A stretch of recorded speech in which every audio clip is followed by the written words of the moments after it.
నమస్కారాలు. ఈరోజు ఉదయం ప్రముఖ క్రైస్తవ వక్త, డిబేటర్, మంచి ప్రసంగికులు రక్షణ టీవీ వేదికగా అనేకమైనటువంటి చర్చా వేదికలు నిర్వహించినటువంటి ప్రముఖ క్రైస్తవ ప్రసంగికులు, సేవకులు ప్రవీణ్ పగడాల గారు అనుమానాస్పదంగా మృతి చెందడం జరిగింది. సో ఉదయం ఎన్ని గంటలకు ఆయన చనిపోయారనేది మాకు తెలీదు. ఆయన దివాన్ చెరువు రోడ్డు పక్కన విగత జీవిగా పడున్నారు. ఆయన తల మీద బలమైన గాయాలు అయ్యాయి. పెదవులు కట్ చేసినట్టుగా ఏదో బలంగా ఒక దెబ్బ తగిలినట్టుగా ఉంది. సో అది హెల్మెట్ పెట్టుకుని కూడా అంత దారుణంగా ఎలా అయిపోయారనేది మాకు అర్థం కాలేదు. రెండోది, ఆయన బైక్ స్పీడ్ గా నడిపే వ్యక్తి కూడా కాదు. చాలా శాంతంగా సాత్వికంగా ఉండేటువంటి వ్యక్తి.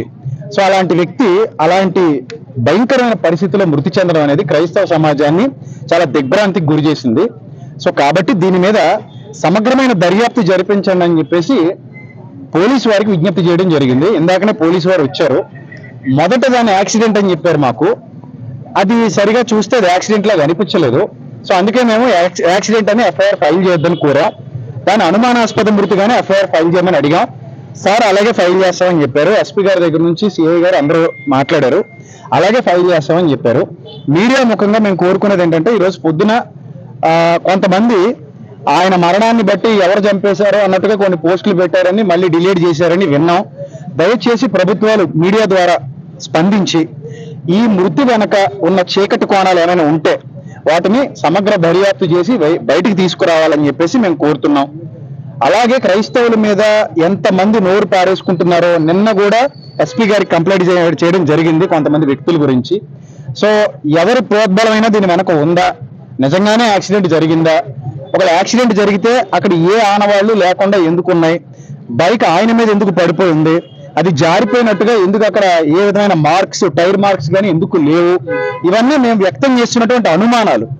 సో కాబట్టి మా అనుమానాలన్నిటినీ పరిశీలించి దర్యాప్తు జరిపించి మాకు న్యాయం చేయాలని కోరుతున్నాం. అలాగే అక్కడ ఉన్న సీసీటీవీలన్నింటినీ కూడా పరీక్షించి మాకు న్యాయం చేస్తామని చెప్పి పోలీసు వారు చెప్పడం జరిగింది. ఆ సీసీటీవీ ఫుటేజ్ కూడా మాకు ఇస్తామని చెప్పడం జరిగింది.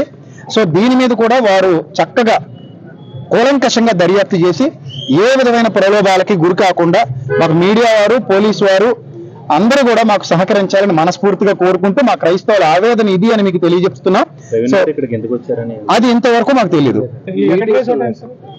దివాన్ చెరువు దగ్గర ట్రేస్ అయిందండి. ఆయన ఎందుకు వచ్చారనేది ఇంకా తెలియదు.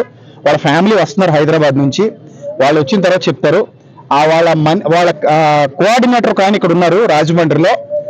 ఆయన చెప్పడం ఏంటంటే, నిన్న సాయంత్రం నుంచి ఫోన్ చేస్తున్నాడట ఆయనకి. ఎన్నిసార్లు ఫోన్ చేసినా లిఫ్ట్ చేయలేదని చెప్పాడు. వాళ్ళిద్దరూ చాలా క్లోజ్. సో ఆ వ్యక్తి ఎన్నిసార్లు ఫోన్ చేసినా కూడా ప్రవీణ్ అన్న లిఫ్ట్ చేయలేదట. మరి నిన్ననే బయలుదేరా, విజయవాడ నుంచి బయలుదేరారని విన్నామండి. అంటే ఆయన ఎప్పుడు బైక్ రైడ్ చేయరండి అసలు. యాక్చువల్లీ కార్ మీద, ఫ్లైట్ మీద జర్నీ చేస్తారు. సో మరి ఆయన ఎందుకు బైక్ మీద వచ్చారనేది కూడా మాకు అనుమానంగానే ఉంది. ఆ బైక్ ఆయన మీద ఎందుకు పడుకుని ఉంది అనేది మాకు అనుమానంగా ఉంది. ఆ ఫేస్ మీరు చూస్తే ఆశ్చర్యపోతారు. మీకు కొన్ని ఇమేజెస్ మా వాళ్ళు ఇస్తారు, ఇప్పుడు మీరు దయచేసి మీరు తీసుకోండి. ఆ ఫేస్ మీద ఏదో బలమైన రాడ్తో కొట్టినట్టుగా, ఒక బొగ్గ పక్కకి జరిగినట్టుగా అలా కనబడుతుందండి చూడడానికి. మరి యాక్సిడెంట్ లా మాకు అనిపించలేదు సార్. అది సార్ విషయం. ఆ ఫోటో సార్ చెప్పిన